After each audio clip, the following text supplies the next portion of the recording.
welcome to the Naughty or Nice Show with Miss Cassie. This has been an interesting ride between last week and tonight. Vivienne Vidette couldn't make it tonight. She had something come up and had to cancel. So I started educating myself about St. Patrick's Day while I was trying to find a guest. And fortunately, Mistress An Li stepped up and has agreed to do the show tonight. She's one of the fabulous ladies from the Den of Iniquity. Oh, and I have to tell you, she's fascinating. I started reading about this young lady. You speak 3 languages. Yes, I do. That's amazing. Which languages are they? Mandarin. I am fluent in Mandarin, conversational in French, and of course English. That is amazing. You know, most of us that speak English can't even speak English, and you're like conquering 3 languages. So, are you originally from this country then? Or? Yeah, both my parents are from Taiwan. They came to Taiwan they came to the U.S. for college, and me and my brother were raised in the U.S. I grew up in a predominantly Asian community, so I do speak a lot of Mandarin. Interesting. Yeah. So other than your community, do you have much opportunity to speak Mandarin? You know, in sessions I do. There are times when people do come in and ask me to do some kind of like racial role play, in which case I do speak quite a bit of Mandarin. For the most part, gotta be honest, it's kind of bullshit because a lot of them don't understand it. I'm still speaking Mandarin, yes. But for all they know, I could be saying anything. Well, true. And I know we had a lady, one of our mistresses down at Sanctuary that spoke several languages, and she was Asian, beautiful. And the language she would get asked to speak most was French. Well, French is a beautiful language, so. Certainly is. It's very seductive, which is why I chose to learn it. Nice. Yeah, it is a beautiful language. Mm-hmm. I actually did study it in college for a short while. I didn't do the language justice, but it greatly improved my Spanish. Well, that makes sense. Honestly, I can order things at Mexican restaurants because I spoke some French. I love it. Oh, my goodness. Well, in honor of St. Patrick's Day tonight, I thought that we would do a drinking game. You know, in the chat room, if those of you who want to join us, every time we say naughty, you need to take 1 drink. If we say nice, you need to take 2. Nice, nice, nice, nice, nice, nice, nice, nice. Oh, Lord, Mel's going to be sloshed at the board again. What's your poison, Mel? What you drinking?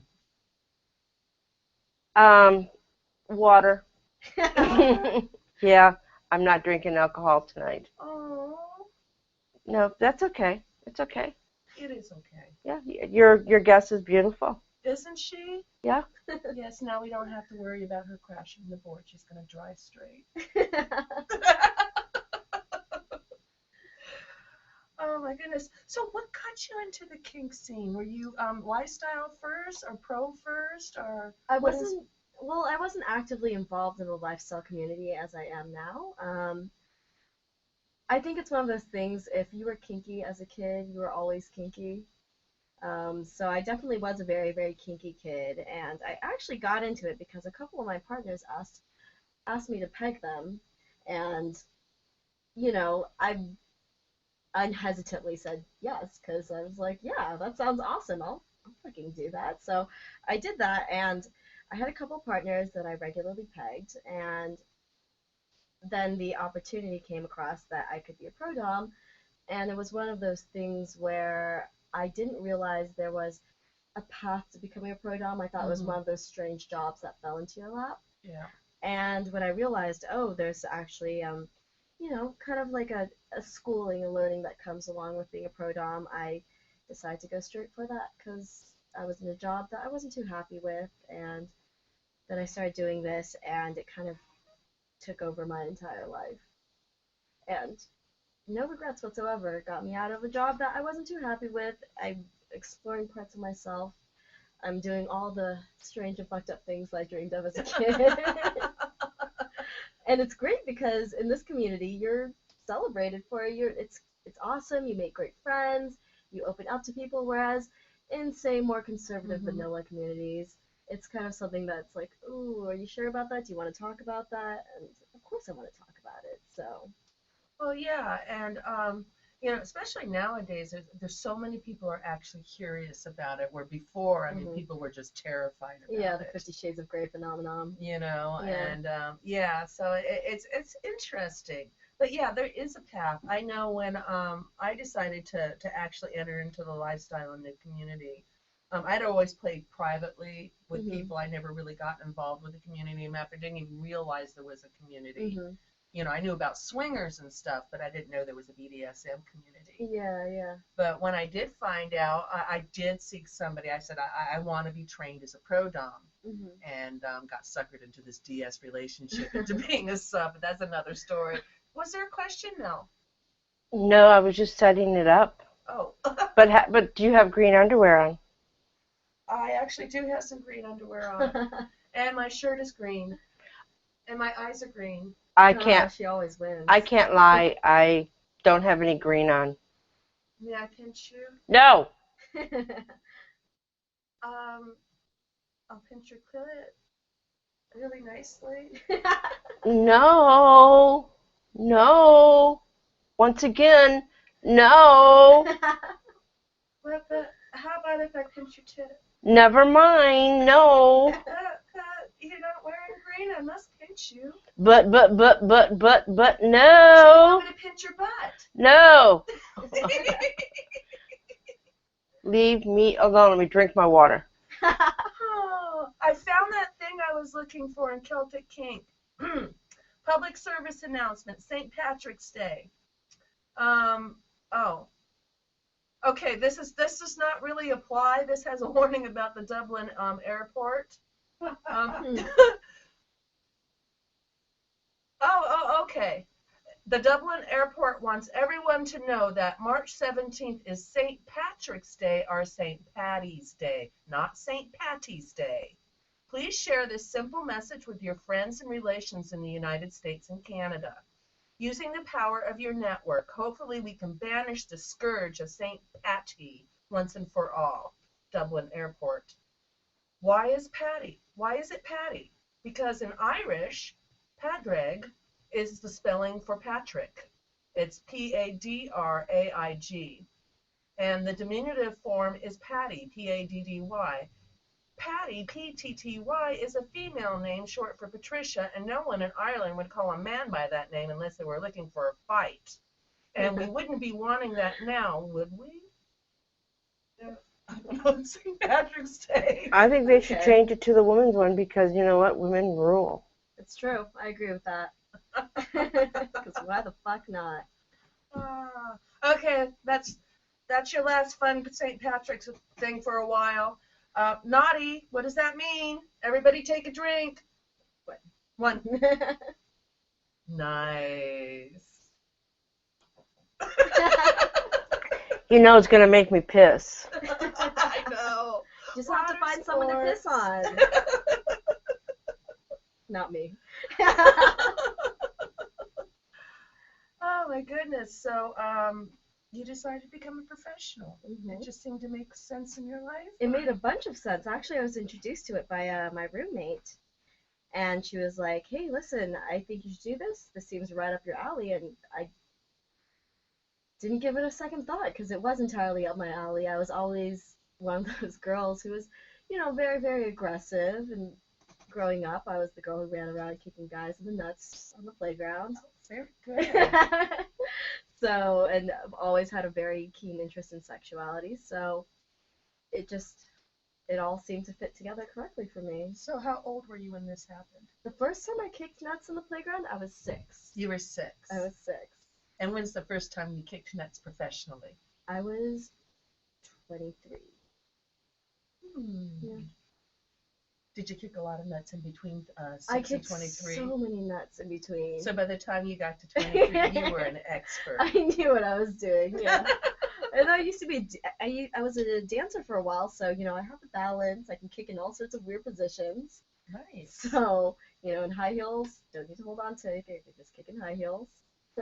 That's amazing. So you've kind of had a lifelong training in this. Yeah. But as you know, when you become a professional, you can either be like an independent or you can work for somebody.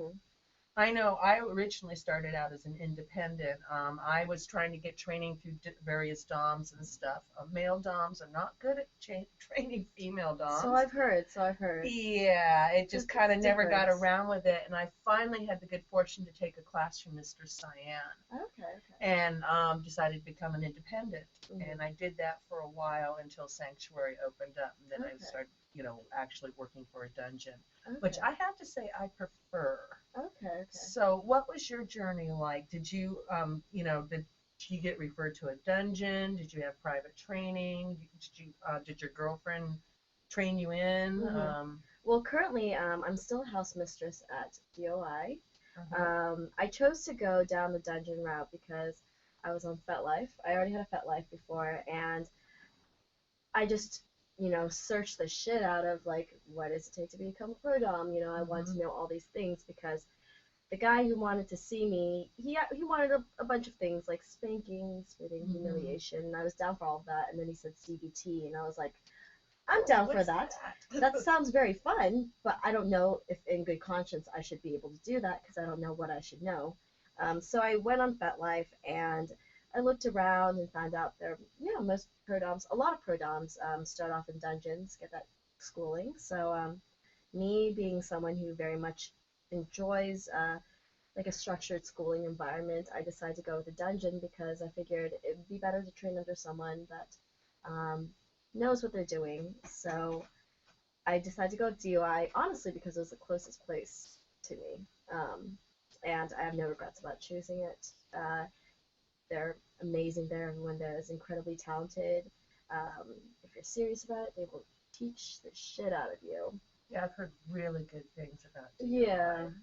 Yeah. And you don't really hear about much of a high turnover there. Is that true, or? I think there's a high turnover for every single dungeon, just because I think a lot of girls go into it thinking it's going to be easy money because they, they read articles on, I don't know, The Observer or something of that nature, where they're like, I was a mistress and I made 100K a year. Yeah, we do get that too. We get a lot of, especially really young girls that for whatever reason think their first job out of that it's just going to be one client after another, and it's like they don't realize that you do have to market yourself. You do have to train and get skills. I know at Sanctuary, somebody who has no training in the lifestyle, will start out as a submissive and work their way up to switch, and then eventually work their way up to mistress, learning their skills. And, it's just not something that usually comes naturally to most people. Or, it's different between professional and lifestyle too. Yeah, definitely. And they're like, oh, I have so much fun doing this with my boyfriend. Oh, wouldn't I love to get paid for it? What they don't realize is that there's an intimacy factor that's lost in it, so that connection you have with your boyfriend won't be there. Yeah. You're playing with people who have different skill levels. They might not be as mindful with you. They might drive you up a freaking wall because they don't know what they're doing. Exactly. They're hitting you like a wet noodle, and you're just going, if you don't spank me good, I am going to wallop you and show you how this is done. Because, it's just as disappointing when, but it is a job, and it's like, you have to be in that mindset. I know, especially for submissive, they think, oh my goodness, I'm going to get played with all the time. Yeah. Maybe not so much by your choosing of what you like all the time, though. It's a different experience. Yeah, definitely. And a lot of people do come in thinking, DOI is all females, and for the most part, we're purely dominant. And a lot of girls come in, and while there is a sisterhood is obviously important in any kind of femdom community. A lot of people go in thinking that it's going to be a lot of fun, that's not going to be hard work, that they're just going to kind of come and take it. But a lot of people just, fail to realize that there is a lot of work that goes into marketing and promoting yourself and getting yourself out there and branching out your skill set so that you can be a very skilled practitioner, that you can do these things in a reputable way. And also, it's getting used to working freelance too. Mm-hmm. I mean, you have to let go of the security of a paycheck. Mm-hmm. You know, I know for a lot of people that is the hardest thing to get used to. It's feast or famine. You have to plan it. Mm-hmm. I've been self-employed for 16 years. I know when times are good, you put some money aside. Yeah, definitely. You know, and when things are lean, you budget. Exactly. You know, because it's going to ebb and flow with economics, Mm-hmm. you know, time of the year. There's a million different factors that play into anything that is, well, extracurricular. You know, Mm-hmm. something that is not normally put in somebody's regular budget, which was what we fall under. Yeah, definitely. We're definitely a luxury. Yeah. Yeah, I guess you could say luxury. I know for some it's a necessity. It's a necessity. Oh, I know. Some of the people that contact me on Facebook all over the world, and I'm just like, you don't even know me, and you're like pouring your heart out about how you need this, that, and the other thing, and you know, I'm going, well, you know, if you want a session online, Yep. But it's amazing, you know, just you know, all over, and that there are a lot of people that have this need. Yeah, You definitely. know, and trying to find that certain someone in life that meets it for you, Mm-hmm. or even being comfortable enough to embrace it for yourself. Exactly. See, some people, you know, they need to have this vanilla thing, and then they need their guilty little secret that feeds their desires, that keeps them whole. Mm-hmm. You know, that's where we come in. Yeah, exactly. Exactly. I mean, for me too, I definitely think I have a need to do this as well, because where else can I beat up people in a consensual way? You know, it's a good thing. It definitely. The funny thing is, while I do think I have become a lot kinkier through this, I also feel less of a crazy compulsion to do certain crazy things, because I do have an outlet for my desires. I do have a way to express my needs.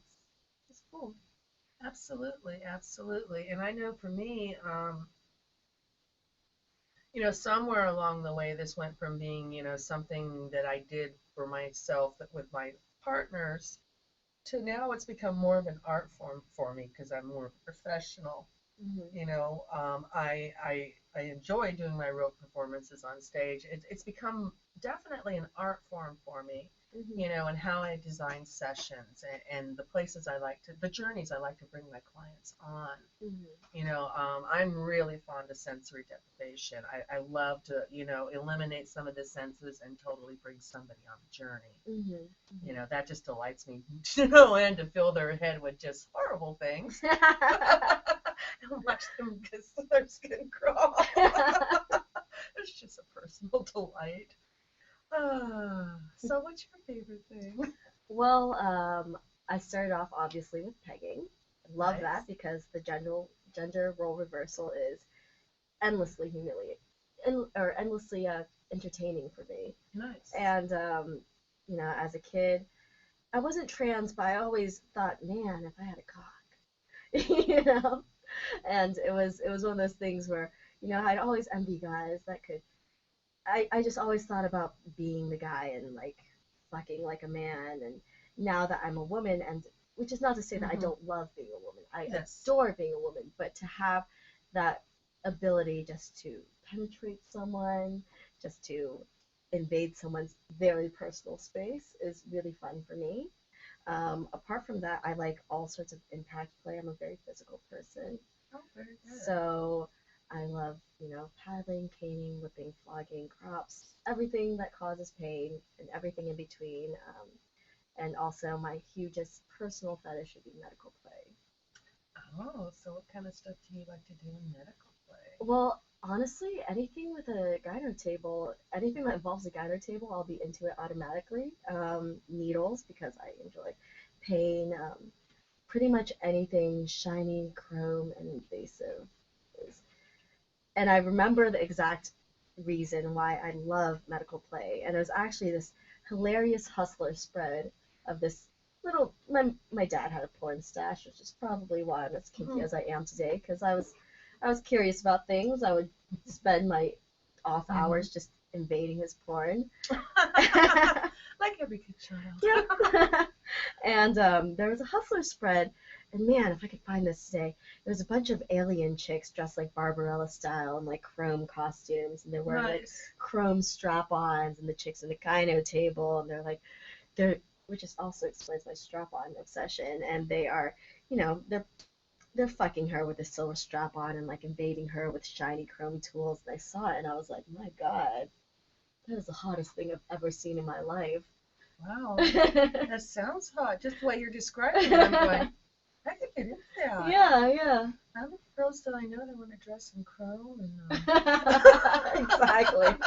Exactly. If they have the outfits, I will stick them on a girl. I will do I it. know I have a few of those chrome vibrators. I just found a whole bag of vibrators I didn't know I had. I'm laughing because, they're like plastic and they're shiny. Oh. I mean, that's just not what I buy. Yeah. I don't know where they came from, but ooh, pretty. That totally makes me think about it. That's what I could do with those vibrators. That would be totally awesome to vibrate somebody with those. Yeah, violating people is fun. Yes, it can be, very much. Yes. It's good to have a hobby. Yes. Yes, if that's a hobby, yeah. I guess it's a hobby. Yeah. Life interest. Absolutely. Absolutely. Yeah, it's a lot of fun. I really enjoy what we do because a lot of people don't realize that, you do have to know a lot. You have to be smart. You do have to orchestrate the scene. Yes, you do. I know that when I do like a corporal or interrogation, it's like I have to, know a little bit about politics and stuff, whether they want a military interrogation or, is it going to be more like, like one time, oh my gosh, I did this with another dom down at a sanctuary. This guy, we just totally jacked him up. It was just too fun. We pretended like we arrested him. We were playing good cop, bad cop. God, that's just so precious. We had him shaking. Oh, it was. We had him confused. We're going, what are you doing in this part of town? Nobody comes down here to sell insurance, but I sell insurance. Bullshit. We know you were selling drugs. And then pretty soon we had them all these charges. And it was just delicious. Oh, it does sound delicious. It was, but we had to be good at improv. We kind of had a loose scenario we needed to follow. We needed to be able to play off of each other, and we needed to keep true to the fantasy that this guy wanted. And then we wanted to make it take it that extra step and make it more believable than he thought was possible. And that's what really made it a good session. Yeah, he didn't come back after that. Oh, I think we there's scared a little him. bit of PTSD. Yeah, it's very possible. Oh, is there a question, Mel? Yes, there's a question. We have a question from Art Miller. There's Heather in the chat room, a few more other people. Plus, also, there are people that are watching the show that are not in the chat room. Shoot on over to TSRnetwork.com. Go to live shows, and come in and get a lot of come and ask your questions, your burning questions. Art Miller said, Art Miller. Yes, Art Miller. Do it more sexier. Art Miller, you have a question for us, baby? What about your guest? Can she do Art Miller sexy? Art Miller, do you have a question for us, honey? Okay, Art Miller wants to know, what do you look for in a submissive? Do you expect the do me submissive? Are you looking for any connection? Whoa, Art Miller wants to connect. So who's this directed towards? Well, did he say who it's directed towards, Mel? No, it's maybe the guest should answer and then you should answer. I don't know. It's your show. Do what you want to do. No, I think actually. Okay. Answer the way you feel about it. Okay. Well, for submissives, and I get this question a lot actually. I honestly think submissives who are trying to have me fuck them all the time are not going to be very good submissives because they're worried about my cock in their ass rather than anything else. A good submissive is going to be more concerned about my needs rather than being a little whore.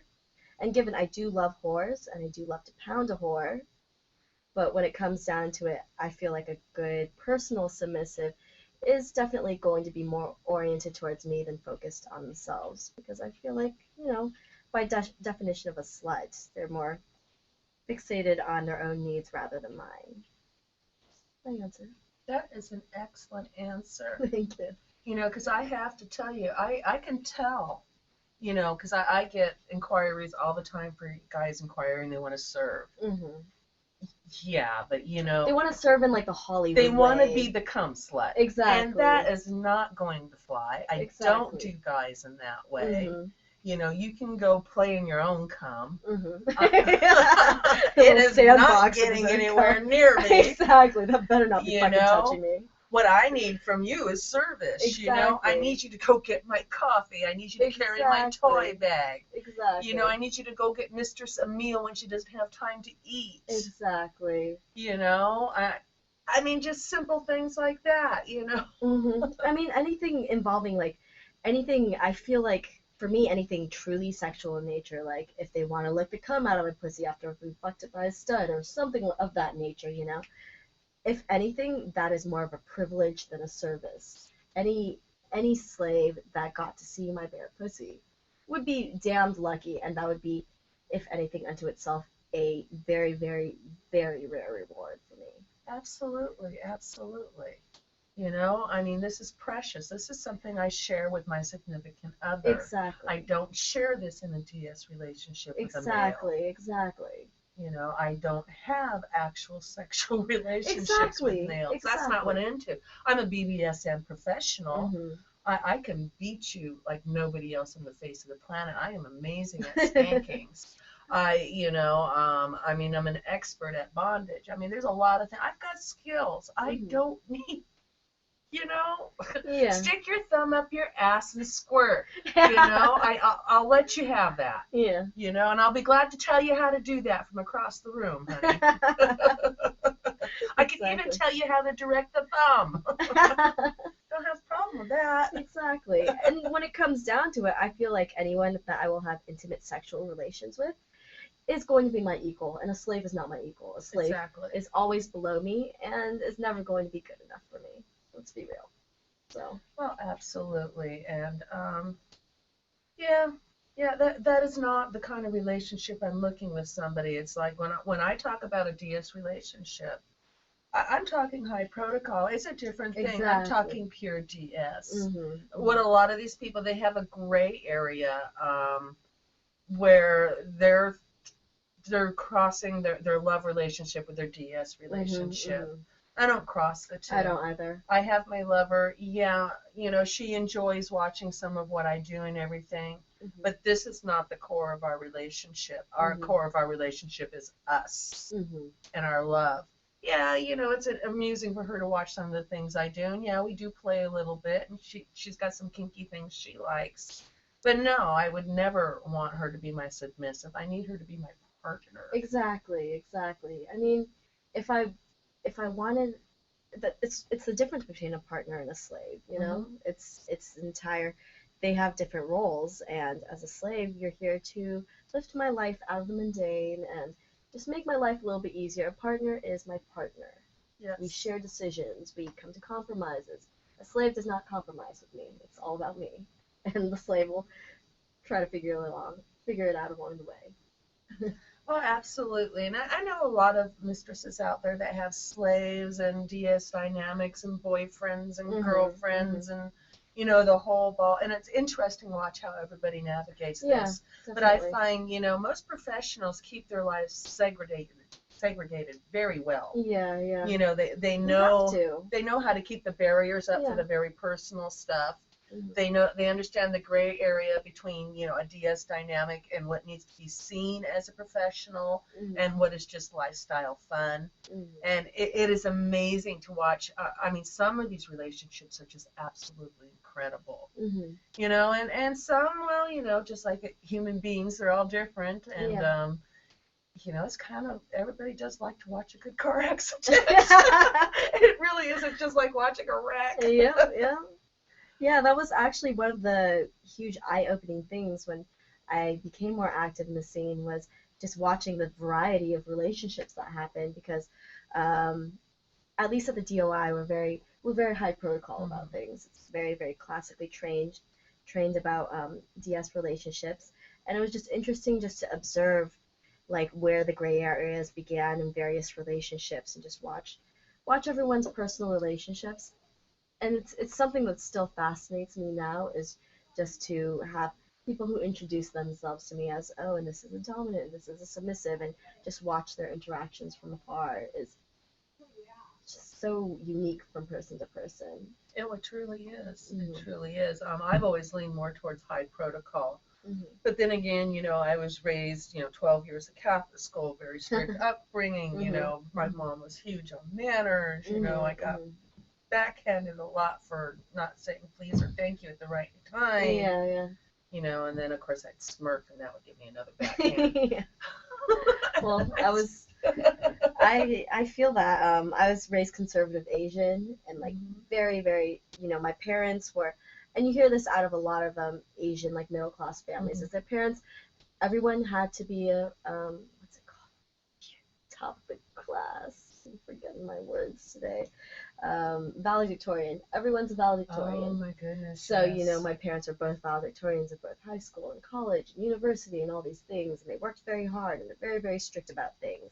And so, while that was obviously me as a very strong personality, kind of typical growing up, there's so much pressure. It is a lot of pressure, but at the same time, it's how I view the world now, and I enjoy having those kinds of roles, and at least I bring it into my play life, Well, true. You can take it.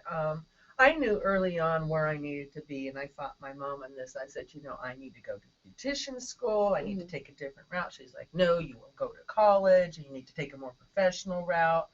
So here I'm in thinking, oh, God. So I start studying psychology and sociology and anthropology, humanities. Interesting, but it's just not really where I wanted to be, and didn't follow my bliss. I followed the practical path that they were encouraging me to follow. Well, it didn't work out real well. It usually happens. I am a professional college dropout. I'm extremely smart, but it's just like, I don't really enjoy sitting in a university studying things, I like to get out there and perform. I should have been studying acting, not psychology. And in this particular job, acting really, really comes in handy. It's a big part of what we do in role play. Very much so, very much so. Yeah. Which is why I don't understand in the acting community why they look down on people that do what we do, that they quote call sex workers, and people that do adult films and stuff. They don't realize that it really does take acting to do that. It does. I mean, I think part of that is just the stigma about sex work, because, everyone wants to feel higher than another person, hence why BDSM exists. But, Yes. yeah, I don't know. That's like one of the struggles I constantly have, is about the stigmas of sex work, because coming from a very Asian family, I also grew up in a very Asian community. So when I did come out to a lot of my friends about it, they're all financial big boys and stuff now. There was a lot of stigma about it, and I was confused about it, because I was like, hey, listen, we've known each other since we were 11, 12, and it took you 14 years later, and all of a sudden I take on this one job, and all of a sudden it's blacklisted for some reason, I think a lot of people are just concerned about talking about sexuality, honestly. Well, that, and they don't really understand what it is that we do. That's true. Most of them, think that we're prostitutes with a whip. Yes. That is not what we do. I mean, yes, there are different things that we do that, some professionals that are kind of in that gray area, but, it's not what a prostitute does. Yes, it is very different. There's psychological factors in there. It's usually, even though there is sexual gratification involved, it's a different outcome. Yeah. And the intent is entirely different as well. Exactly. So, and I have to tell you, most of the guys that do session with me, it isn't so much the getting off, it's the experience. Yeah, You same know, here. Same they here. come see me because they want what I do with CBT, or they want what I do with, especially with bondage. You know, they need to be brought up to subspace. They need a certain, you know, you need to work with pain gate theory and work them into so they get into that subspace. You know, well, exactly. It's like everybody's got their own way of doing this, but we don't all get endorphins from running. You know? It's true. It's true. Some people need to be beat up very, very severely. Well, yeah. Yeah. And it's kind of how our bodies work. You know, pleasure and pain is a very fine line. Yeah, aren't they right next to each other in the brain? Something like that? Yeah. They really are. They really are. And, you know, I don't particularly enjoy sex when I'm having an intimate enjoy pain when I'm having an intimate relationship with somebody. But, you know, sometimes it does play into the play. And you know what pisses me off? Is that the pain turns me on. You slap my clit as hard as you can, and it does something to me.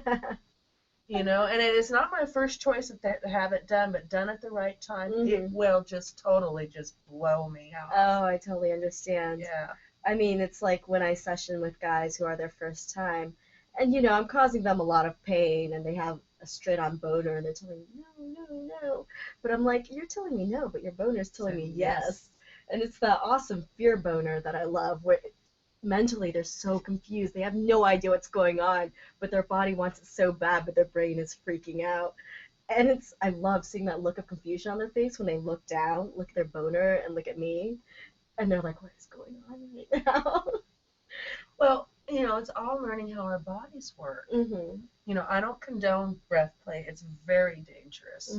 However, they noticed a long time ago when people were hanging that the man would get a severe erection. Yeah. You know, so they started putting two to two together. So people started doing a little breath play and figuring it out. And as a matter of fact, before, you know, we had chemical help like Viagra. In some circles, that was one way for men to be able to get their erections, was by doing actual breath play with the, you know, the choking and holding the blood back and, you know, basically causing that sensation, so it causes the penis to go erect. Yeah. That makes sense. I've never thought about that, but that makes a lot of sense, actually. Well, yeah, that's part of the thrill of breath play, and why couples get into this is because the blood goes to your genitals. And yeah, it does cause something when you're losing blood up here and all the blood is down here. It wasn't always my favorite thing to do, but I did have a partner that really, really liked to choke me out while he was coming to orgasm. And yeah, it's very, very different. It's not something I particularly enjoy, but I do understand why people enjoy it. And yes, it does totally bring all that blood to the genitals. Definitely. Pretty amazing. Yeah, the human body works in strange and miraculous ways. Well, it does, and it's understanding this and what we do with professionals that makes what we do a little bit different in the industry than, you know, say somebody who is on Craigslist, you know, trying to make a little extra money by fucking anything they can. Yeah. You know, which is just kind of... Yeah, it takes a bit more of a nuanced look into human sexuality than anything else. Exactly. There's so much to it. And I know so many highly educated women that are in this field. Oh yeah, all the very well established doms I know are immensely intelligent, which is why I fucking love being in this field. Is one, you're working with a bunch of bad bitches. Two, they're all smart as fuck. Everyone, you have to be smart as fuck to last more than a couple years. You have to be very intelligent to deal with so many different people and all their various kinks, and to understand humanity and sexuality. You have to. There's no way around it. You can't just be a prostitute with a whip. No, you can't. You absolutely can't. You know, well, of course there will always be, you know, those kind of people where that's going to work for them. You know, but they're exceptions. Yeah, you know, but that's not what we're looking for. We're looking for that serious BDSM client that well, I don't know. I'm a purist. I want somebody who's purely into this, that really, really wants to be my slave in that session. Yeah, yeah. You know, that really wants to serve me. Mm-hmm. You know, I know I have to take my certain amount of sessions of people topping from the bottom. I do get paid to do this. You know, but I usually try to make sure we negotiate all of that ahead of time because I don't like breaking in session. No. Yeah, yeah. It's like, I will stop the session and say, stop it. Well, This is no longer fun for me. Knock it off. Exactly, exactly. You don't want work to actually become work. Well, it shouldn't, Yeah. you know, because I mean, I enjoy what I do. But, you know, when somebody's constantly derailing the train, that just pisses me off. Yeah. Oh, well, you know, that does get you a different kind of session if that's what you want. Question, Mel?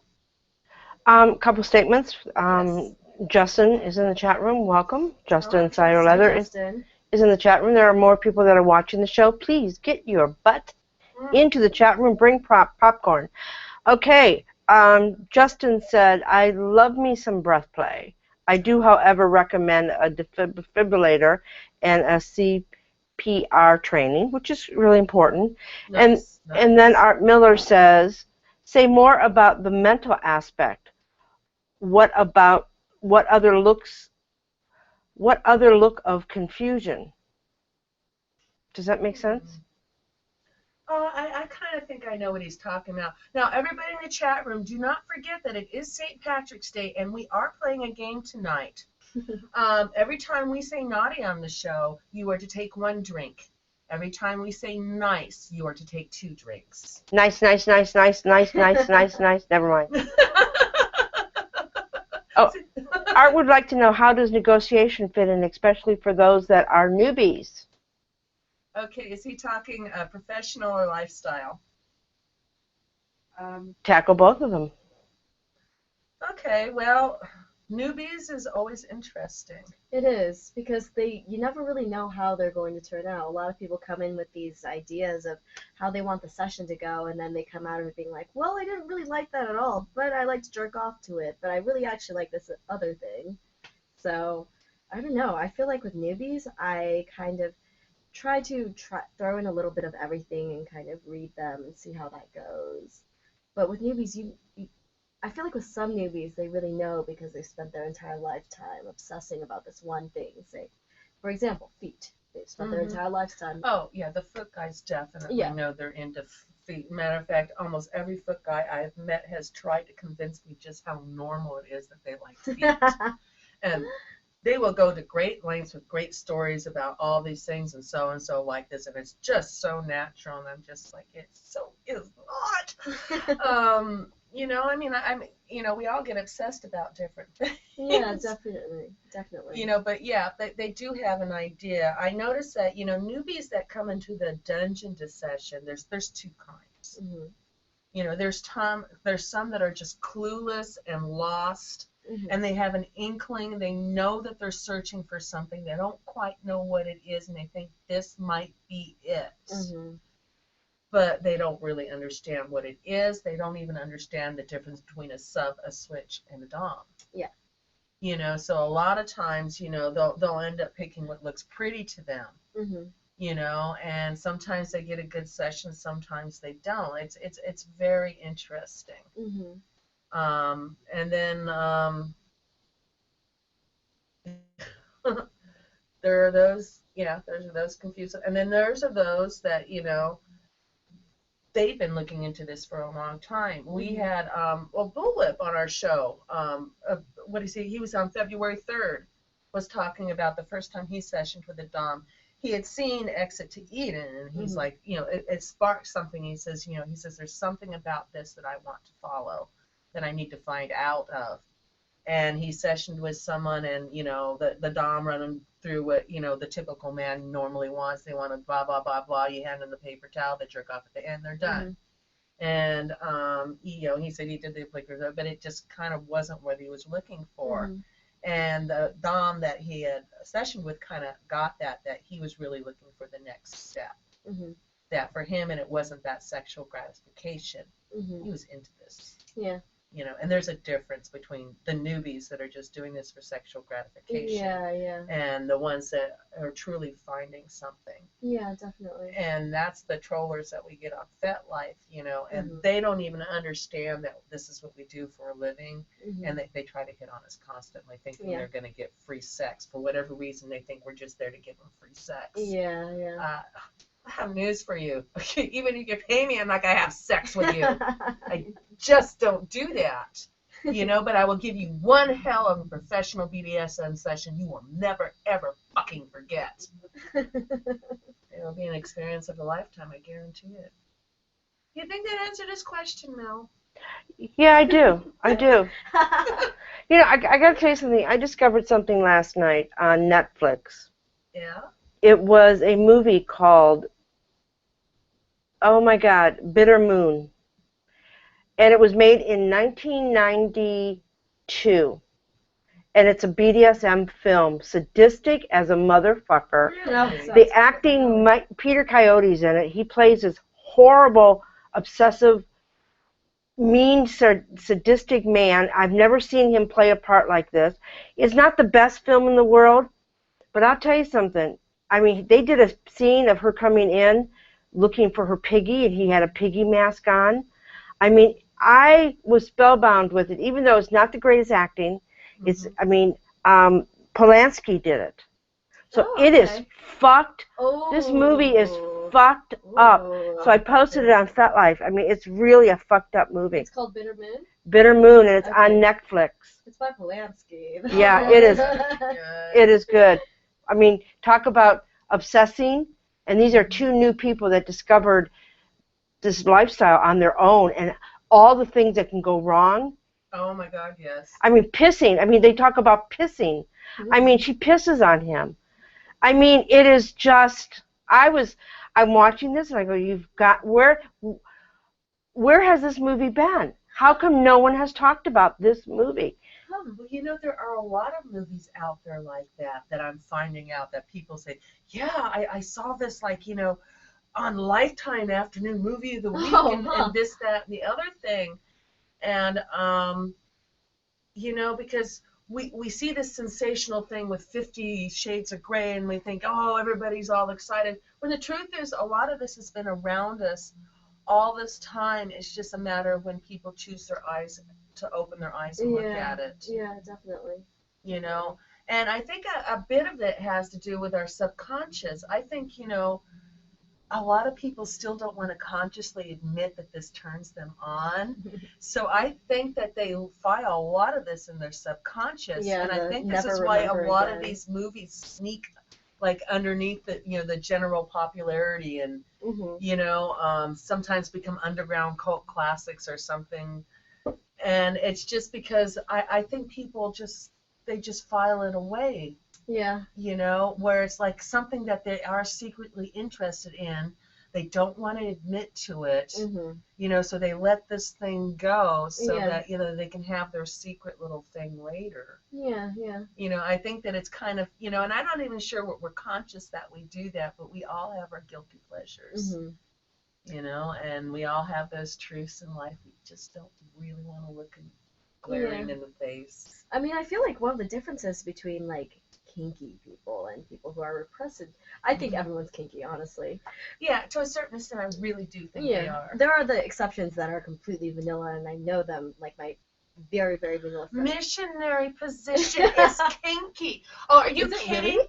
I had a girlfriend in college, and she was telling me about the first time her and her boyfriend did this, and they were so new to this, and they were so worried about catching everything. Okay. And she says, you know, complete with it, they put on gloves and masks, and you know, trying to, how she described putting on the condom and everything, and trying to do the missionary position, and looking at the sex books and everything, and trying to do it. It is the fucking funniest thing on the face of the earth. See, you cannot tell me vanilla sex is not kinky. That in itself, putting on the mask, the moment you said gloves and masks, and I was like, see, it got to you.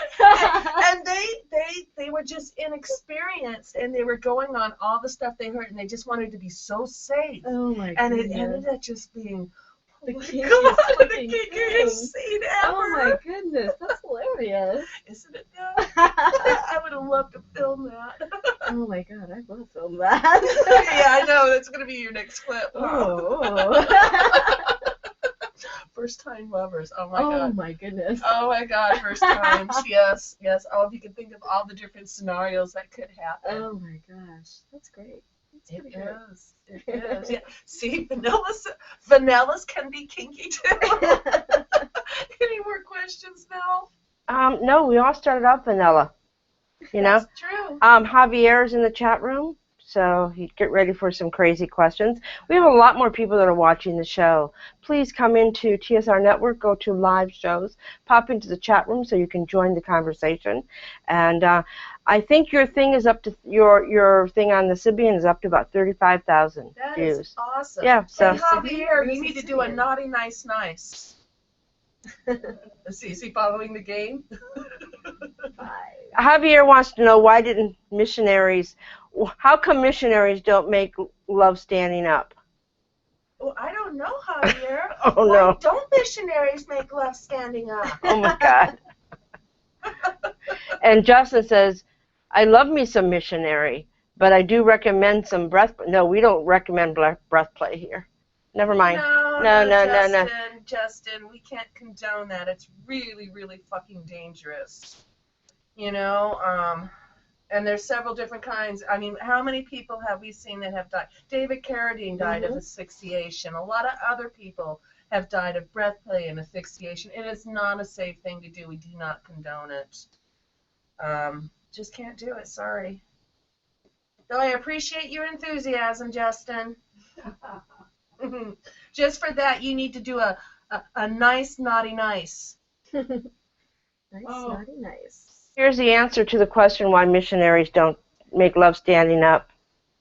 They don't want people to think they're dancing. And Justin says he's teasing. I know.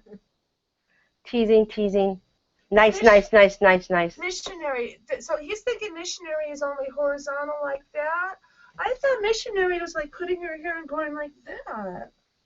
I mean, I just assume, wait, missionary is always man on top, isn't it? It's, man on top, face to face. Face to face. So, yeah, you could stand. But then he wouldn't be on top anymore. They'd just be side by side. No, you put her on the table here. Oh, but then they're on a table. Oh, God, it makes it so much easier. So much You can just, That's true. Are you kidding? You don't have to hold up their weight. They're right there. You just grab their thighs. You grab them like this. You know, you put them in one of those belts with the D-rings like this, and you just the moment the D-rings come in. Javier says he's out of breath.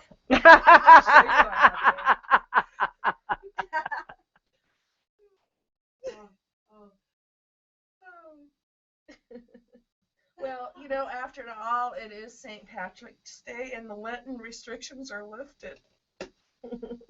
All right, Candy. Oh, wait, I'm Jewish. Never mind. I didn't give anything up for Lent, but I appreciate. It would make a great scene. That was submissive and make him give something up for Lent. In fact, this is what you can do. Okay, you can have a scene, and you can have. It's not giving up for Lent. It's giving up for your mistress. Chastity for 40 days. Yeah, chastity. Yes. Yes, and we will anoint them with the ashes when we put them in chastity, and it shall not be removed. Yep. Yeah. Ooh, that sounds hot. Yep. I'm into that. Until Easter morning, when we go for the Easter egg Oh, the egg hunt.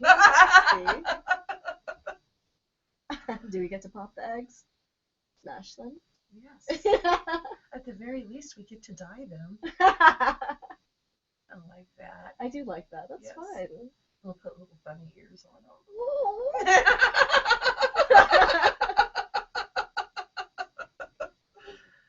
Oh my God. Then we make him take a basket and go from little smut shop to smut shop, picking up little things that we tell them we want. Oh my God, that would be great. It'd be like, it would just be fun. Oh, absolutely. Actually, I did this one Christmas. I did have a submissive that was living with me. Lovely young lady. And in the spirit of Christmas, you know, I always bake every year. And I said, we need to do a random act of kindness. So we went and wrapped these cookies up quite beautiful, and I happened to live 2 blocks from the pleasure chest. So we went and gave Christmas cookies to the porn shop. Oh. They were touched. They said nobody ever thinks of us during Christmas. Oh. They were so touched. They sent us each home with a goodie bag with little mini vibrators and lube, and oh my God, it was so sweet. Oh, I kind of miss when I lived in West Hollywood. It was kind of fun. I used to love to just go and hang at the pleasure chest. Oh, I would too. I would definitely do that. Yeah, a lot of fun. Lots of fun. Hey, any more questions, Mel? I'm playing. See what I'm doing. I'm playing. Oh yeah. Yeah. Oh, there's more people in the chat room. Guest 8110 says, do dames have normal sex in their real life relationships? Depends on the relationship. That's true. Absolutely. I mean, obviously, I do have a bunch of like DS relationships, and I still consider those relationships. They're not outside of the realm of relationship because I do have intimate, but not in a sexual intimate relation with these people. I do know a lot about their personal lives. I know quite a bit about them. I don't have sex with them. I feel like most people do need to have sex in their normal lives unless they're asexual. Depends on what forms that sex takes, though. Yeah, but even those people, I find that for whatever reason are physically unable to have sex, that they find some form of sexual gratification that works for them. Yeah, yeah. And eventually, but they find some person that does meet that need for them. Yeah, yeah. You know, and I'm always surprised when I meet people like that. You know, and then, we have people that are transgendered that have, genitals that might be a little bit different. You know, and it is amazing, how our bodies work and everything, and just how cool that can be. God, human beings are so cool. We have no idea. We have no idea what we can do with all this. It's true. It's true. You know, I kind of feel sorry for, people that are afraid to explore. You know, I remember the first time I met somebody who had never masturbated. No. Yeah. No.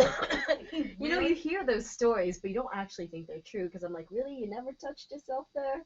Really? No, he hadn't. He actually forbade it, and he was trying to teach his son to do the same way. Oh, no. And, See, that makes no sense to me because it's like it's your own body. You should know what it does and what things you do to yourself, how it'll react to that. Wouldn't you want to know your body as best as you could? You would think, but no, he was perfectly fine with only a woman meeting his needs. He was very vanilla in his sex life, even though he was the only person I ever knew at that time that had a sex swing, and he had these things.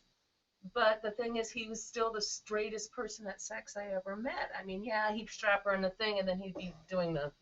I'm going, you got this swing, why aren't you going like this? Exactly. Why aren't you jumping on and spinning around? Yeah. It's like, I feel so bad for him. I'm going out, I think that's why, he had such a bad temperament. Oh, yeah, you need some kind of catharsis. And I think that's why, he had such a problem with, like, coke and stuff. And, his sense of gratification is he was never a person that was going to be happy. He was always, trying to buy toys to fill himself up. And I really think if he would have just taken the time to masturbate and find out what truly set him off, that, he wouldn't have been so empty and so vanillically stoic in his whole demeanor. That's unfortunate. I mean, given I do have a lot of friends who don't masturbate purely because it just doesn't do anything for them. Yeah.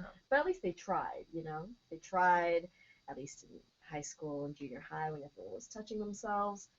I've had a lot of lovers, actually, who just never really had an interest in masturbating because they just physically needed someone there, or else it was just a hand on their cock, and who cares about a hand on their cock? Well, true. And, For some people, it is that intimacy with another person. Mhm. And if they're getting that intimate relationship, they don't need to masturbate. Yeah, yeah. You know, but we all, as adolescents, at least should have gone through some sort of exploratory stage. Yeah, definitely. You know, sometime throughout our life. I know even as a very small child, I remember exploring my genitals and stuff and, you know, realizing, ooh, this is interesting. Yeah, yeah. Yeah, what is all this for? And being curious and wanting to know what's going on and everything. I mean, you know, where's that natural curiosity? Yeah, it seems counterintuitive to not have that curiosity, you know? Because part of humanity is just being so fucking curious about shit. Yeah, believe me, it's a whole lot different, you know, licking the cunt on the magazine and licking one in person. Huge, yeah. You know, I would look at little thing, and then my girlfriends and I would play. Big difference. Big difference. Oh, Believe me, the 3D model is so much better. I'm sure it usually is. Yes. Hey, Mel, any questions? They're talking in the chat room. Javier's pulling shit out again. He says they order the guy around, put the cock in me, you bitch, heavy glass. Justin, what kind of glass? Shit, the ladies are wearing green. Can't pinch them. So he notices you're wearing green. He goes, so they're talking, and there's a lot of people that have come back. That's why I'm not ending the show, because all of a sudden we had about 12 more people that jumped in and are watching it. So, so we got to get some questions going in the chat room. We do have to get some questions going. I'm getting back to St. Patty's Day. Those of you who are following on with the drinking game, I want you to do a naughty nice, naughty naughty. Okay. She's good. She's good. Oh my God, I totally forgot what I was going to talk about. It was getting back to St. Patrick's Day. You're green. Wearing green. Yes, I am wearing green. Oh my gosh, yes, that brings me back to, I want to hear from you people in the chat room. I want to hear your kinkiest St. Patrick's Day story. I know some of you guys got them. Did you ever do anything kinky on a St. Patrick's Day, Mel? Not that I can recall. No, I don't look good in green. That's why I don't wear it. I did a spanking video with a leprechaun. Oh! Woo! Like an actual midget leprechaun? No, actually, I do spanking videos occasionally with somebody, and he had me work with one of the other models and had her basically be a leprechaun. Oh, and I oh yeah, it is hilarious. I can't wait till it airs. It is so funny. Everybody should be spanked by a leprechaun. What's the question, Mel? We have a statement and a question. Justin said, I'm green free, come and pinch me. Yeah. Okay, and he bones drunk girls. Okay, thank you. Thank you for sharing, because everyone's going to be out drunk driving tonight. And Art Miller says, how do you keep the fun in lifestyle versus being too serious? Watch that movie, put on a big face. Never mind. Oh my goodness. No, actually, he does bring up a good point.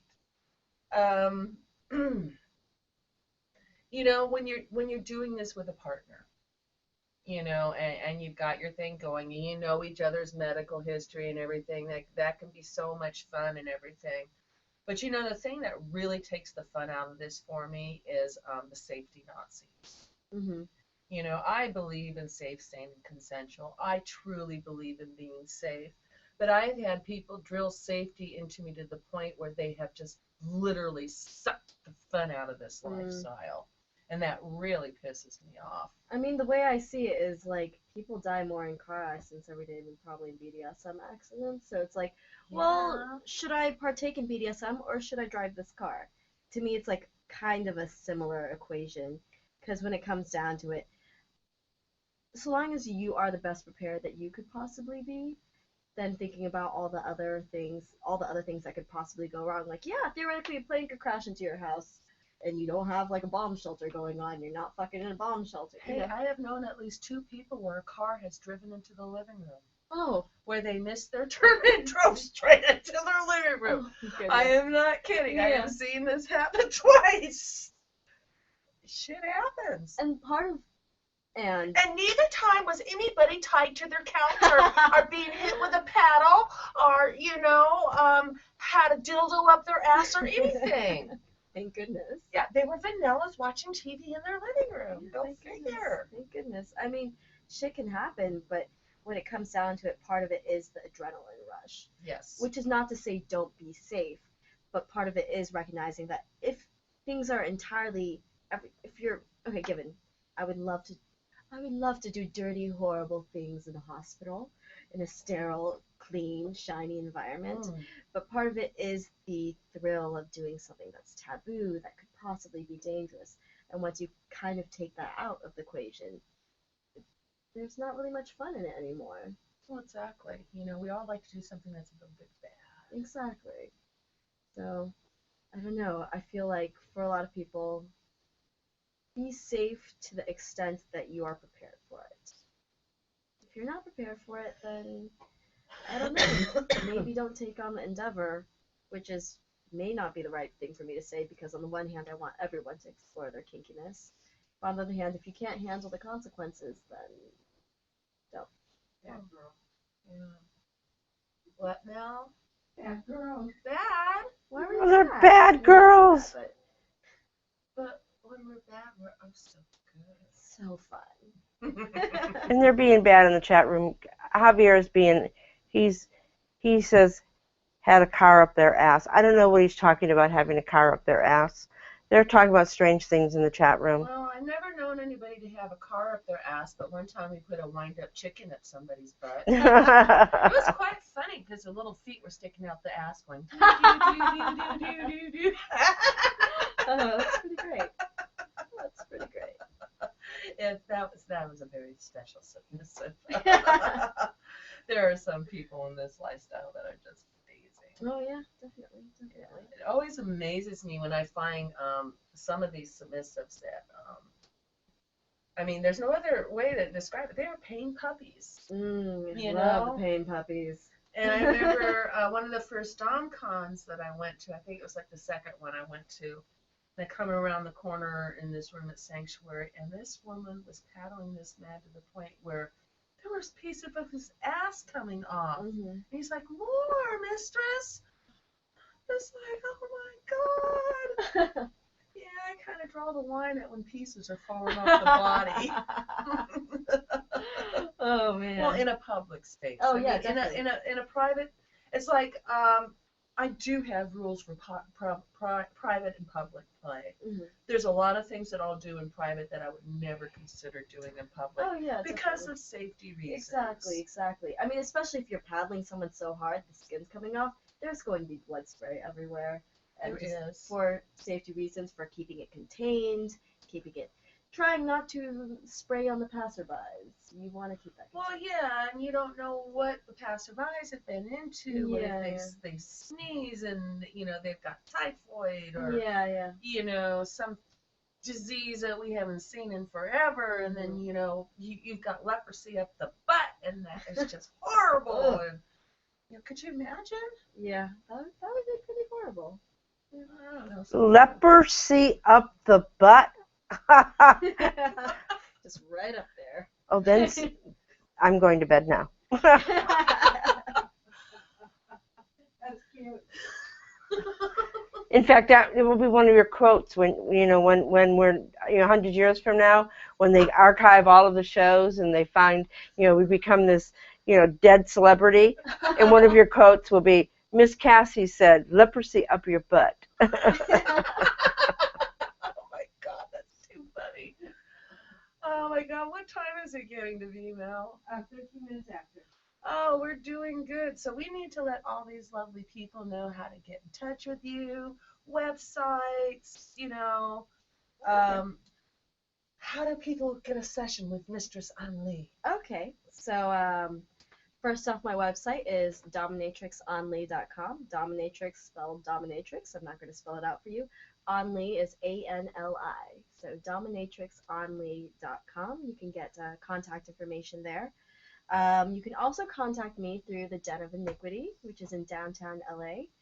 I am a horrible person and can't remember the number right off the top of my head, but if you Google Den of Iniquity, it is Den of Iniquity in DOILA.com. You can also find Yeah, it. actually, it was fairly easy to find, Mhm. and if you just go to, it is www.denofiniquityla.com. Mhm. When the homepage comes up, the phone number's right there. It is. It's right. And then you just click on ladies, and you can look up your profile or any of the other lovely ladies that are working at the den. Mhm. Exactly. And I also have a Twitter and an Instagram and a FetLife. All of them are Mistress_An Li. Also a Tumblr, which is Mistress-An Li. Oh, we'll need to hook up on Twitter. Yes, we should. I did post your picture on Twitter. Oh, It was thank you. gorgeous. Oh, thank you. I don't know if you guys saw the picture, but wasn't that ass fabulous? Oh my God, I totally wanted to bite it. Most people do. Yummy, yummy. Oh my goodness. Question, Mel. Javier says the new form of lipo, leprosy up the butt. It's cheap form of liposuction. Oh God. I guess so, yeah. Oh my God. Oh God. That's so bad, Javier. Oh my God. We love you. Your jokes are horrible. And guest 810 said Sybil Troy sent me here. She is beautiful, and so is Mistress An Li. I want to know And who Luke- this is. I love Sybil. Yes, so she sent this person there to watch you. Okay. And you're well, beautiful. That could be anyone, really, but. But thank you for watching, darling. Oh. So, did anybody come up with any great St. Patrick's Day stories? We know Justin's green, but am I the only one that did something special for St. Patty's Day? Well, I'm Asian, so I never do anything for Well, St. that's Patty's Day. true. And in studying St. Patrick's Day, no, the Chinese don't celebrate St. Patrick's Day, but the Japanese did start celebrating in 1992. Huh. Can you believe it? Well, I guess the Japanese do like niche cultural events, things like that.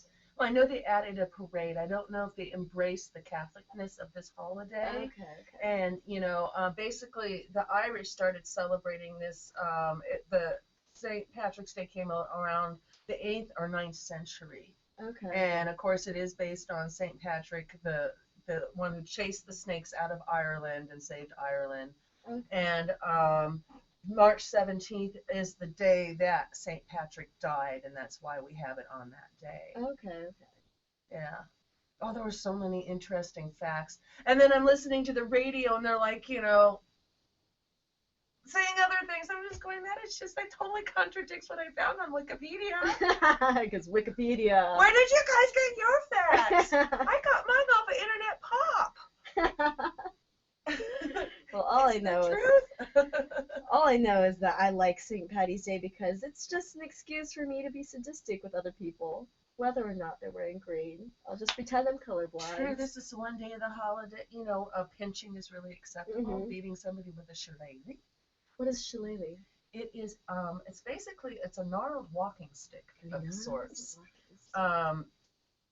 Because it's short, so it's not like a big walking stick like that. It's shorter and it's gnarled and it's like, kind of like that. Okay. And you'll often see like a picture of a leprechaun, or if you saw, they used to call them gnomes and stuff, but it's that stick that you see the little bearded guy with the pointed hat carry. Mm-hmm. That's the shillelagh. Oh, okay. Yeah, it's an ugly stick. Well, I would love an ugly stick in the dungeon. Me too. Hey, Mel, do we have any announcements for TSR? No, but Javier's been asking a question. Yes. Because it is St. Patty's Day, and not female Patty either. We've gotten on that one. Yes. He said he's been watching The Quiet Man, which is John Wayne and what's her name? You know how he's always spanking her? Yeah, Maureen O'Hara. He goes, do you think The Quiet Man is a BDSM movie? I mean, it used to be acceptable to hit your woman. Yep. Yeah. And I mean, it is a classic. The Quiet Man is an amazing movie. Okay, I haven't seen it. Yeah, it's an American classic. Okay. Yeah, no, it is not true BDSM, but yeah, he certainly does discipline her, does he not? He's always disciplining the girls. He is. That little swagger that he does. Yeah. That's true, but around the time that was made, and TV at that time. How many times did Desi spank Lucy? Yeah. I remember there was an episode, I think, of the Joan Blondell's show. Her skirt got lifted up and her fanny got smacked. Mhm. By some man or what. I mean, and it was just not uncommon in the early days of black and white TV to see something like that. And then somewhere along the time in the 60s, they stopped spanking people. Yeah, the hippie generation. Blame it on the hippie generation. Do you ever remember the Brady Bunch being spanked? I don't. No, nope. The only violence I ever remember is when the football hit Marsha's nose. He said the movie, I think, was made in 1954, 2 years after I was born, so I don't remember it. Wow. But they have said who's naughty or nice, if you'd like to have those. Yes, who's been naughty and nice? Art says that she's nice, and Heather said both. Javier has not made a comment. Guess 810 has not made a comment.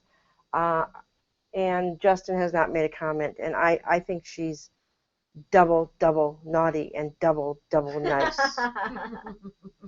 I'm just all the extremes. You are, but we totally love that about you. Yeah. And I love your enthusiasm and the passion you have for your work. Thank you. So all you subs out, you'd be damn lucky to session with this fine mistress.